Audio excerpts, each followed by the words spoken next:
I promised you to share only real and practical information in this video series. So I must tell you that it is not that easy. Even if you get good and reliable beta readers and ARC readers for your book, and probably for free or for a reasonable price, it only works if you, the author, know what you want. Just imagine you find interested readers, you give them your book and they read and tell you that your book is awesome. Trust me, I am an author and the worst feedback a beta reader can give your book is that it is great. That is the kind of response you want from your readers after your book is making waves in the literary world after publication, right? Not while you're editing, when you're pouring your heart and soul to make your book perfect. Hello, namaskar, welcome, swagatam. You are with the Versatile Doctor. My name is Dr. Abhinav Atul, an author, a YouTuber, and a TLB member.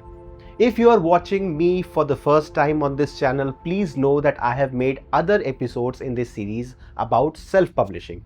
Do check out the playlist here. As we continue the discussion about self-publishing, today let's talk about what it means to publish a book. Mind you, I'm not talking about writing a book. Because if you are watching this video, I am sure you have the writing part sorted. Today I will tell you what happens after you have written something. And worry not, if you would like some headers on how to write actually, I'll cover that too in coming episodes. If you are a poet, you write poetry. If you are a story writer, you write stories, maybe short stories or novels, or you might be writing some non-fiction. But every book begins its publishing journey the same way, when it is transformed from ideas in your mind to words on a page. We call that beginning your first draft.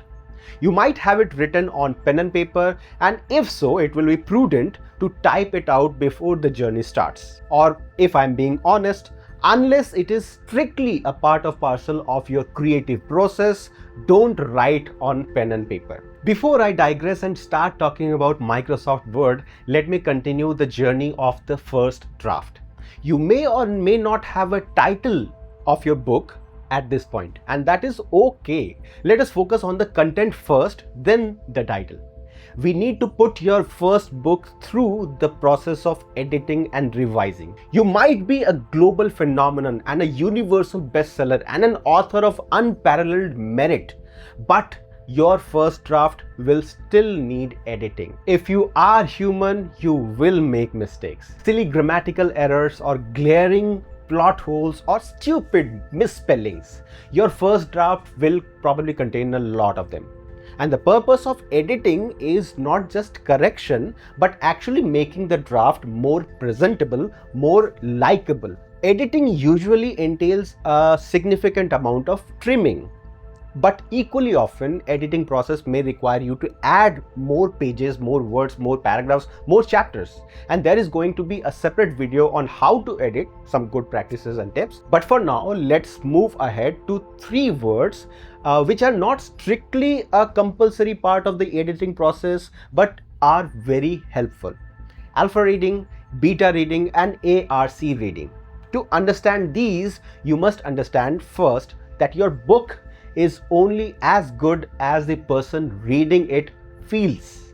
When you write a book, you do it for the readers. So there are ways to sample what a reader might think about your book before you finally publish it. Now, alpha reading comes into play when you have typically one or a very few trusted readers read your work as you are writing it.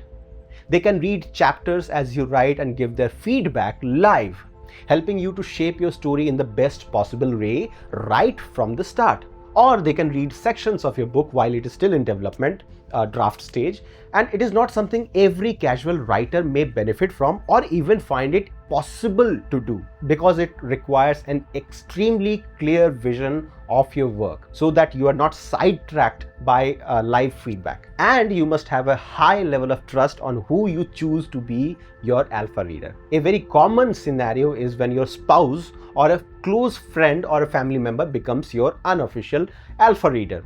They are with you since the start of your work. An alpha reader's job is not to focus on grammar and typos, but the structure, development, and pacing. They often give raw, critical feedback, which can even lead to rewrites and restructuring of your entire work. Then we come to beta reading. This is something far more common and simpler. Selected beta readers read your draft after you have finished writing and provide feedback ranging from character arcs to plot holes, language, and structure. This feedback is very valuable in your editing process. While the beta readers are reading your book, professional editors might be editing it side by side. And this is the right time to change anything from paragraphs to entire chapters to make the book more presentable, concise, and overall appealing.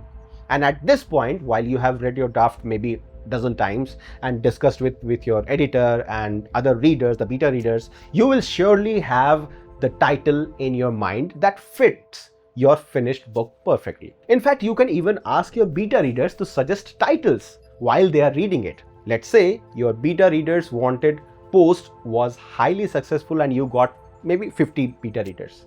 Ask yourself, do you really need 50 beta readers? No. But you might want to start with 50 because, spoiler alert, only 20 or 30 will actually finish the book. Some will politely opt out or just vanish. And that proportion is going to be worse if it is an unpaid project. But then you must ask the right kind of feedback from your beta readers. Beta readers should actively be on the lookout for continuity errors, character motivations, and relatability. Beta readers should also be able to answer questions like, did you feel the title was appropriate for the story? If not, why not? And would you like to suggest another title? Or do you feel like the main character's goal and motivations are clear or strong enough? And were they flushed out through the story in a consistent manner? Or another question, could you easily visualize what the characters were doing while they were talking? Did the dialogue keep your interest and sound natural to you? And these are only a few of the many questions a beta reader should provide their feedback on to the author. And the author must set the project parameters and expectations, these questions, clearly before a reader starts beta reading.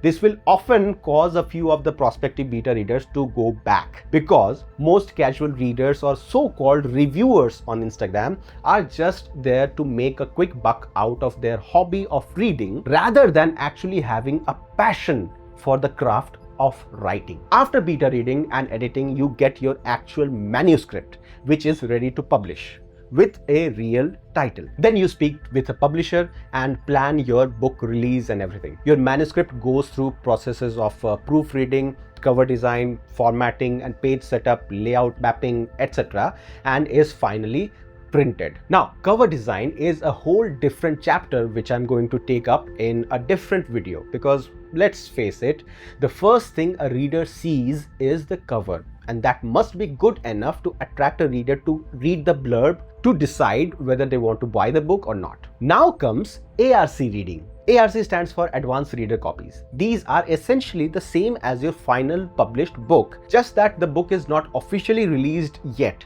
Maybe some final steps are going on. You give these ARCs to readers and they give you their review. Mind you, ARC reading is more about early reviews and creating a buzz around your upcoming publication than actually revisions or editing. However, minor edits may still be made to the manuscript before the final publishing. The biggest question here you might have is where to find these beta readers and ARC readers. Well, you can simply post on Instagram and you will probably get a few interested readers. The most irritating part will be that everyone will ask you for money. Now, remember, nothing in this world is free. So I am not saying that you should be getting beta readers or ARC readers who read only for free. Readers are investing their time and attention and giving you something of value, their feedback that can help you improve your book. Of course, it will have a cost. Similarly, ARC readers read and review your work and often also promote your book on their Bookstagram pages with reels and posts and all that, and maybe blog posts too. So they are entitled to some compensation from you. And with a paid commission, there also comes a level of accountability. Like if a reader has a time-bound project at the end of which they will be paid, they are more likely to take it more seriously and deliver on time and provide more value. Again, it is completely up to you as the author whether you want to choose to invest in beta reading or selecting those readers who could do it for free, or have beta readers at all or not. But here's the delicate catch. This is not an organized industry or a regulated marketplace. So any reviewer who has a Bookstagram page, who hardly has 100 followers and not even an Amazon account eligible for reviewing, can ask you for 5,000, 10,000 rupees for beta reading. No one is stopping them. Now, we are talking about self-publishing, right? You, the author, are alone. You don't have a team helping you or guiding you. You may be just starting out as an author working on your debut novel without much idea of everything that I have mentioned so far in this video and the previous videos. You have to be able to decide whether you can trust such people with your work and with your money. At TLB, the Digital City, we have verified readers and reviewers who can provide alpha, beta and ARC reading services with TLB quality assurance. Check out the catalog of our services. So after everything, now your book is ready to be published. The ARC readers are usually the first ones to post their reviews of your work on Amazon, Goodreads, Flipkart, etc. And that way you don't need to wait for your first customers to order your book, have it delivered, read it, and then put in your first reviews. How does that sound? So now let's recap. You write, you edit, you get alpha feedback if you want, you gather beta insight, you build the buzz with ARC reviews, and then you launch. But wait, that is not the end. The next challenge? Obviously, marketing and promotion. And that is coming soon in future episodes of this series, so stay tuned. Do subscribe to the TLB YouTube channel to enjoy more insightful, informative and entertaining videos like this, as we try to take you one step closer to the dream of becoming a self-published author. Don't forget to share this video with all your friends and also comment your feedback about this video and any other questions you may have. Till the next video, this is Dr. Abhinav Atul signing off. If you are not yet a part of TLB, the Digital City, what are you waiting for? It is free and it is always going to be. Join TLB, the Digital City. Check out our website at www.tlbcity.com and keep reading. Till the next time, Namaskar.